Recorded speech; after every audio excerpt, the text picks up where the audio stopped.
First video we're going to cover what's in the shed. If you just kind of follow along as I talk you through it, so all the coaches know what's inside here. You'll be given a code to the lock on the side of the shed here that'll unlock the keys that will open the padlock to let you in. First we have these blue chalk holder. If you fill it halfway up, that'll be more than enough to line the field for a 10U, 12U game. So halfway filled, it's good to go. You also have tarps. If they're not here, they'll be either on the field or in the dugouts being stored. You have the base, the template for the batter's box on both sides of the plate. Obviously, this is the side that touches the corner of the plate. We'll show you there later in the video. The actual field garden rake to help smooth out or rough up surfaces as needed. Pioneer tools. 2 line markers, 100 feet and about 90 feet. This will get you everything you need to get a 12U game lined up. Use this for T-ball, use this for the Powderworks main. If those aren't available, you can also use our tape measure that'll be inside here as well. This is very helpful for lining a field, especially if you do it by yourself. Okay, the next thing I'm going to cover are the 3 bases. Please pay special attention to this one. Bases with the yellow posts. This is for Powderworks main. The white bases with a metal post. They look like this. Right here. T-ball field. The field in left field, that is. Powderworks left field. And this one right here is for Pioneer softball right here in DuPont. Once again, yellow, Powderworks main, metal and white, left field T-ball diamond, brown and rubber, Pioneer softball. Additionally, when it starts getting drier, you have the spigots that you can insert into the first or third base dugout side and attach it to the hose that's stored inside the shed here to help you control the dust during games. We have about 40 of these inside the shed. This is your field chalk. Use this for here and Pioneer. We'll have Pioneer softball, we'll have some stored there as well. Turfist, this is used for cleaning up the wet spots, you know, problem spots here and there. Obviously make your call. Let us know if you think you're going to use more than 5 bags so we can kind of make the call whether it's worth the juice is worth the squeeze. And last but not least, our big chalk liner. This is another great tool for doing it by yourself. A lot of coaches prefer that if they're in a hurry or if they're a one-man show. But this is very useful. Please keep this at Powderworks main. What I want to do is make sure the blue ones are available for Pioneer softball. So that's pretty much the end of my first video. Oh, with the exception of this, the 2 most important tools you'll have in Powderworks main, finding the anchors, the spade and the shallow trench digger. Make sure you guys use this to help you get that crown exposed so you can put it in the base. Hi, I'm Tom Bradbury. I'm going to talk about maintaining the shed. One of the things that is really kind of frustrating is if you're a coach, especially if you're a coach of multiple teams, or if you work on a Saturday and you show up to get your field ready and the shed is in disarray. We can all help each other out by making sure that things are put back where they belong. Generally, it's pretty easy. We're going to take the main chalk machine and we're going to put it right back in the back. Right there. Then we're going to take the bases and we're going to stack them into the back.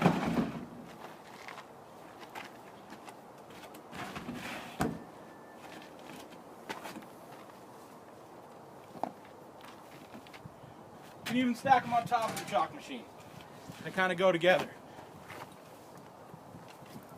Then all the bases get stuck back here for both the Powderworks fields.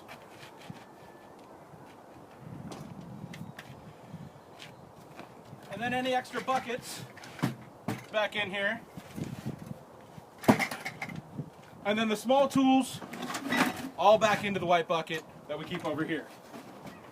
All larger tools we just put over in this corner. the bags of absorbent and chalk are already along the sides, and the umpire gear is going to go back into this bag and placed right here. Any hoses or umpire uniforms are going to be hung from this bar up here. And that's it. Thank you. All right, field maintenance, guys. Home plate powder work. The dirt moves away from home plate towards the backstop and the first base side. So first thing you want to do is try to level out the holes. Working into, especially the first baseman, the third base batter box, or the right-handed hitter. Best you can. It's even better to have a little bit of a lump on the side. There is a hole. So once it settles and you tamp it, it might get a little bit more level. Once you get it level as best you can, start the concentric circle with home plate.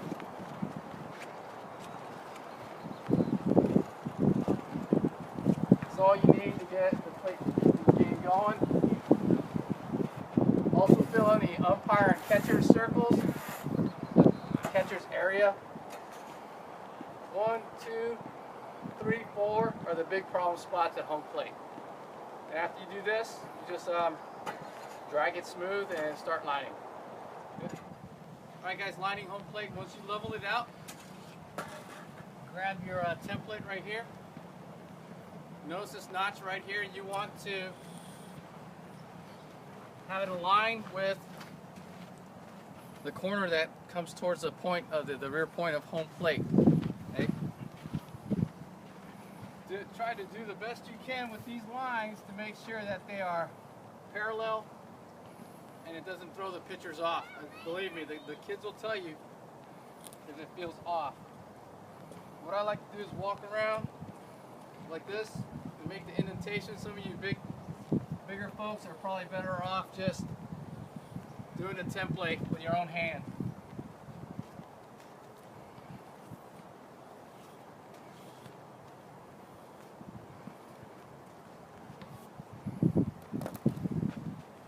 Once you do this, do it on repeat on both sides, and then you line with chalk. So the first thing we do is get your chalker, put it down on the corner, and work your line that's parallel to the plate.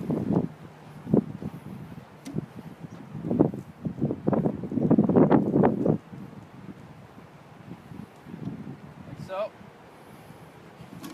Bring it back to the corner.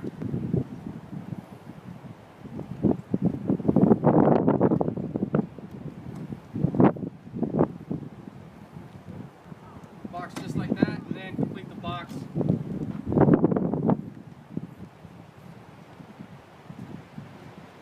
It was repeat on the same side.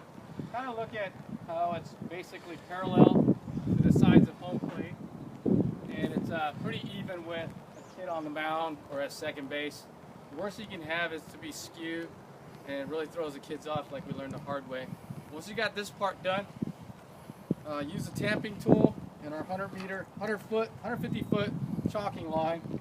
Notice how it fits handy right here. What you want to do is place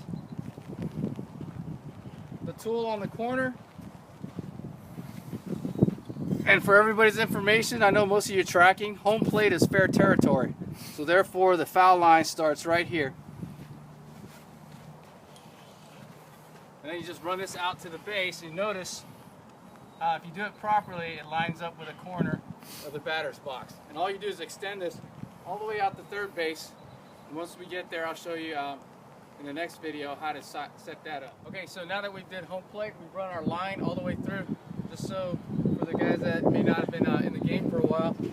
Third base, all the bases are in fair territory. So in the perfect world, your line lines up flush with the base. Best method is to just put the base in, kind of line under, and then run the chalk line towards the left field marker, way out in left field best you can. For 12U, you want to mark, you want to chalk for 10U, chalk all the way to the grass line. For 12U, since we have a lot of chalk this year, let's try to get the chalk running about to 200 feet, so it gives the umpire a shot at calling a fair or foul best you can. What about 8U and 6U? 8U and 6U, if the line's already there, just run it out to the grass as well too. But the main thing with the 6U is, as long as the bases are in, the line goes to the bases, then there should be more than ample for you guys to get your game in and give them the experience of a real baseball game.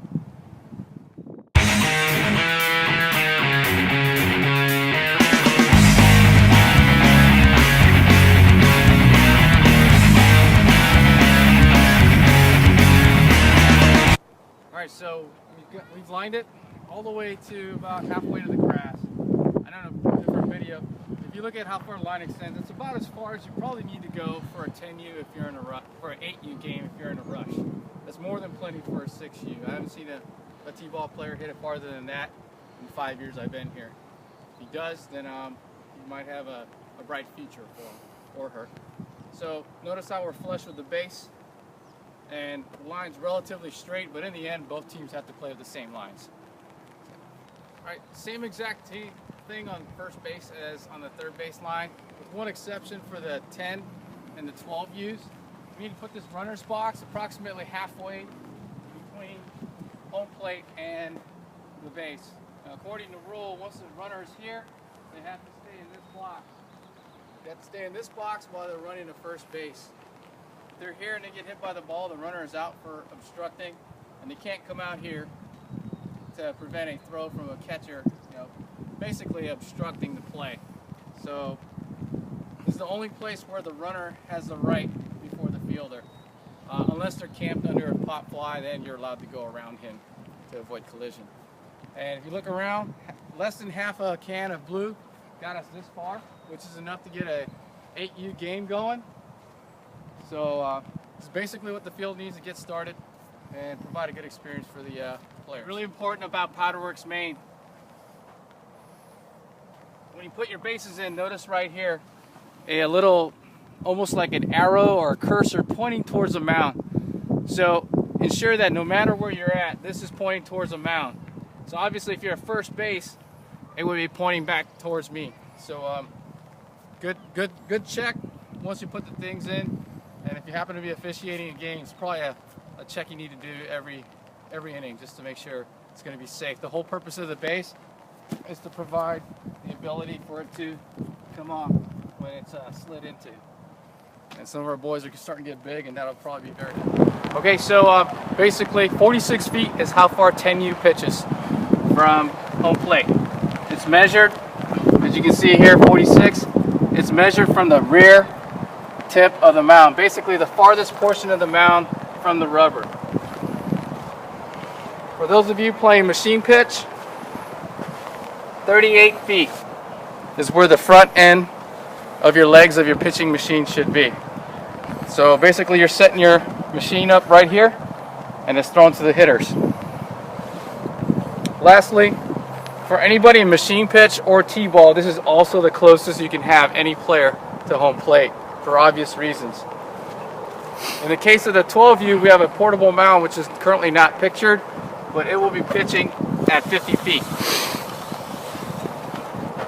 So best practice when you first set up the mound is to mark 50 and just kind of have a general line that protrudes past it, so you have a pretty good mark of where to set it down initially, and after that you're just kind of sliding it left and right, making it easier to install the temporary. For the girls pitching rubbers, all of you have in your bags portable pitching platforms with spikes and can nails.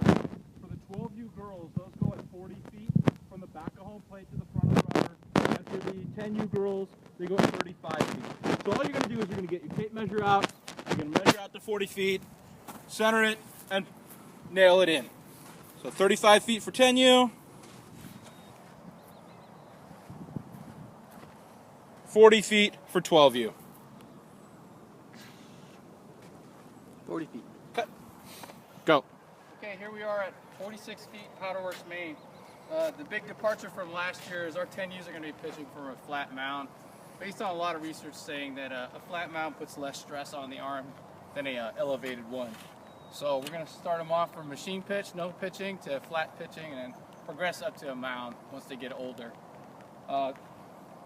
What you want to do is make sure you bring dirt into the middle. So we're going to have 10U, we're going to have machine pitch right about here, and then the softball ladies kicking up this trench. It's going to be a trench by the end of the year if we don't do it. Water runs off that way and towards third base here.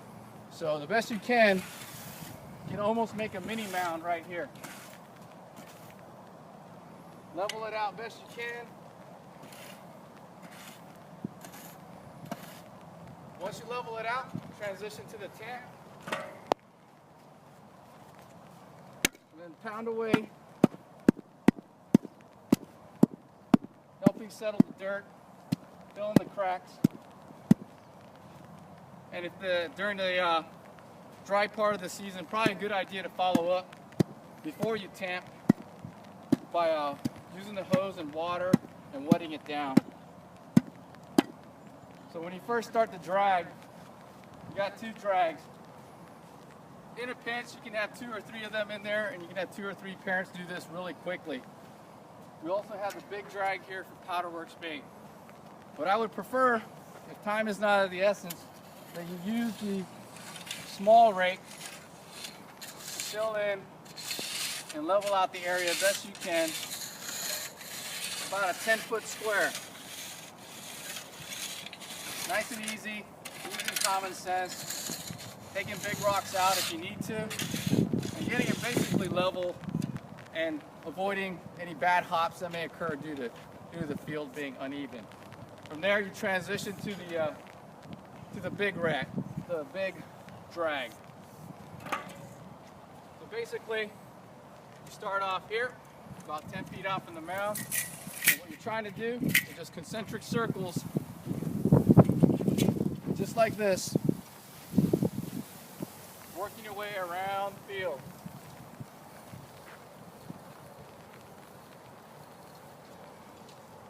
And obviously you're going to get close to the baselines as you get closer to them. Avoid touching the baseline, and just use the rake to fill in the ends, especially in between games. You can do the same at the base areas as well too. Use the hand rake for the base areas to level it out in between games. If post-game or pre-lining the game, you can use the big drag to get it done. Guys, the field is in full game save mode. So best you can, if you can drag it, please do so. Notice how the tarps are put at the mound, each of the bases, and home plate. Obviously with 70-foot bases it makes it pretty hard, but if you go with common sense, if you got protect the 60-foot bases. They're the earlier games on Saturday, so if those games get going, then it'll probably dry out by the time the 50, 70, 12U guys play. So just take a quick look. That's what the sandbags are for, not for weight training for your players. You can do that as well, but that's how we kind of protect the field. And for those of you new to Patriot League, this field can hold up to a 1/4 inch of rain in a day, and we've had games happen the next day after. So don't give up on the games. Just like in the bylaws I'll send out for the 10U and 12U, the league president, that's me, or Tom Bradbury, the Patriot League president, are the authorities for canceling games. Obviously we'll stay in contact with you. That has to do with umpires and all that stuff as well. Otherwise, if it's a machine pitch or a T-ball game, we're not going to guarantee that we can reschedule every game that gets rained out. So please do everything you can to save the field and have the games going. Thanks. Hi. If you notice this box here, in about 2 weeks' time, it's going to be located on the first base dugout side of Pioneer softball field over in DuPont.